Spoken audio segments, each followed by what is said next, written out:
А какое отношение имеют грузины к картвелам вообще? Слово «грузин», «Грузия» появилось в конце 15 века, считайте, в 16 веке. До этого таких слов не было. Таких названий не было. Ни Грузия, ни Сакартвелу. А может, это не те грузины, за которых себя выдают сегодня грузины? Может, они к картвелам никакое отношения не имеют? Вот посмотрите, как они сегодня воруют названия Абхазии и Абхазии. А может, точно так же они своровали название Картвели и Сакартвело? А почему бы нет?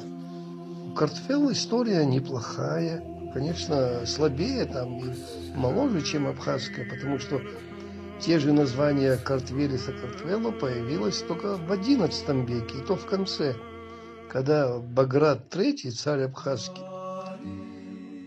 присоединил к своей территории Картли, назвав это Сакартвелос. Это переводится дословно с абхазского языка. Если вы скажете по-абхазски «скртула», это будет означать «мое карт владений», потому что окончание «твела» у грузин – это искаженное абхазское «тула», страна. Следовательно, с этого периода, и почему и появляется это название, потому что Баграт III, присоединив, назвал это своей территорией. И когда в обиходе высших там кругах того царства ходило это название, то она постепенно и приклеилась к грузинской, нет, неправда, я неправильно выразился, в картвельской языковой среде, потому что грузин тогда как народа не существовало.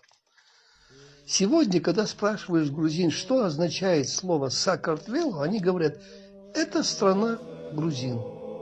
Ну как же так? Вы мне переведите его по частям, по деталям, как говорится, приставка, корень, суффикс, что означает. И тут они попадают в большой ступор. Нет такого у них определения. Потом столица Абхазского царства, город Кутещ. Естественно, со временем, когда абхазское население начало уменьшаться в период абхазского, после распада Абхазского царства, постоянно грузинский элемент увеличивался, то им какой резон говорить «ута», «кутещ»? Они приспособили это название к своей языковой среде. Кутаиси, Тбилиси, там, возможно, Дваниси, Балниси. Видоизменили немножко название.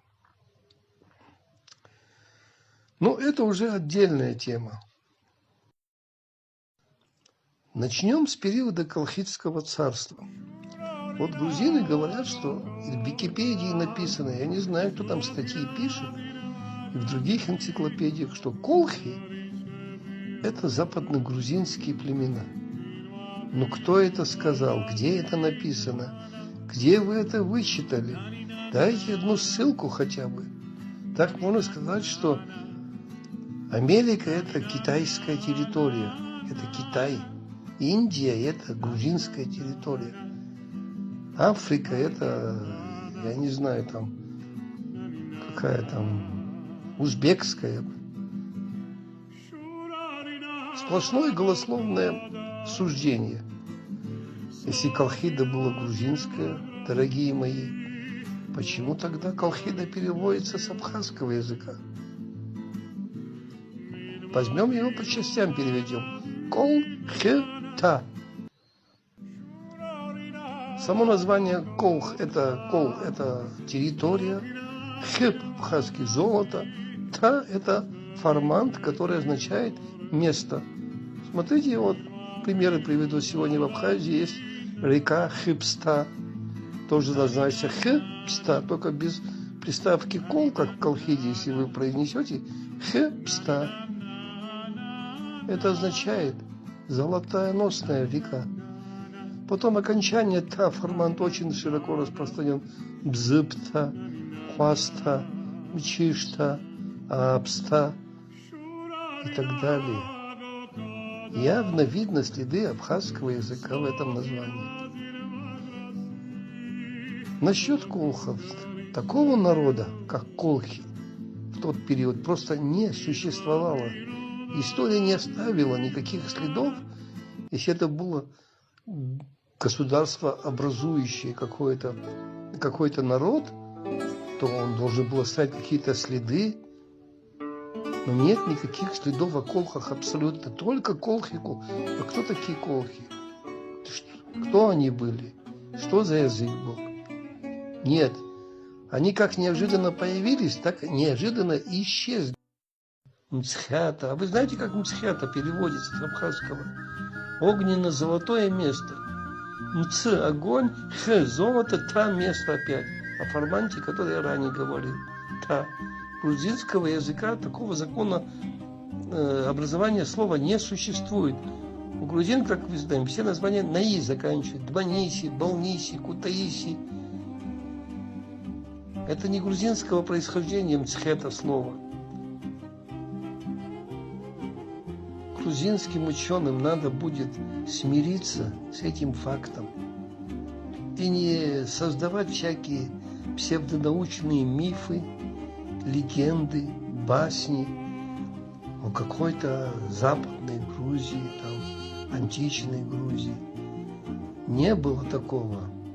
Грузия всегда была, это территория современной Картлии-Кахетии, но до 15 века называвшаяся Картли. Кто там жил?